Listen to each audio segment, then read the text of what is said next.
So we are at the treatment sewage plant, where this is where everything begins, right from this pipe, where it carries all trash and sewage from the upper parts of Kakamega, and this one brings all trash and sewage from Masinde Muliro University, and this is where it all gets mixed up to end up to the first sieving point. So this is the sieving section of the sewerage treatment works. We have a sieve that sieves all solid materials that cannot pass through the sieve. This sieve just allows this liquid like waste to pass through. So as you can see here, we have the sieved waste that is here.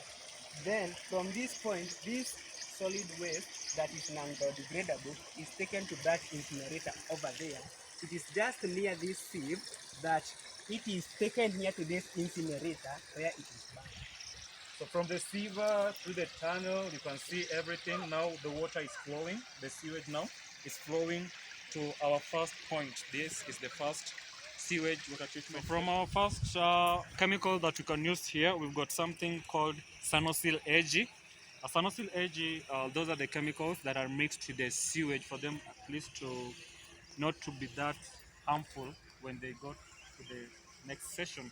And then we've got also trickle filters. Trickle filters help to eliminate the solid waste and the water now. So we've got it trickles the water. So the water will be the ones floating on top, then the products downward. Then we have got some of the chemicals that we can also apply in this area. That's lime. We've got magnesium oxide, we've got calcium hydroxide, and also magnesium hydroxide.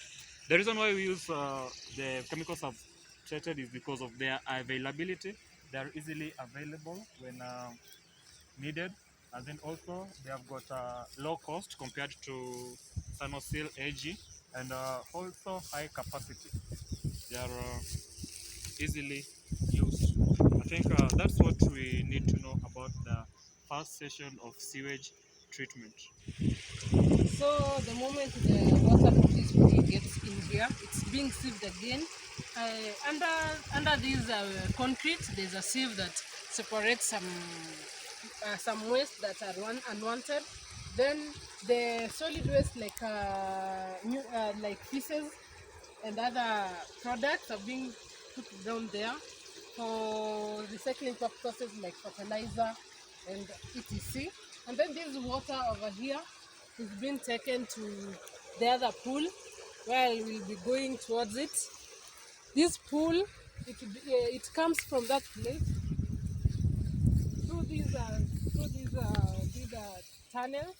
Then it gets to this point. So this water, you saw that in the first pool the water was so dark. Then through the sieving, the water changed its color. Then the treatment continues in this place, and then it goes to another part where the sieving continues and the treatment. Now, after the waste has left the second section, it passes through this channel, whereby it's channeled to the third section. This section is where water is more filtered, more removing of the waste is done here. Then after that, it's channeled to the last. The reason why treatment section 3 looks the way it looks, it looks greener than the previous section, is because the sieving process is extensive and intensive, and it's very slower. So that's why the color looks the way it looks. Then this is where the sieving takes place.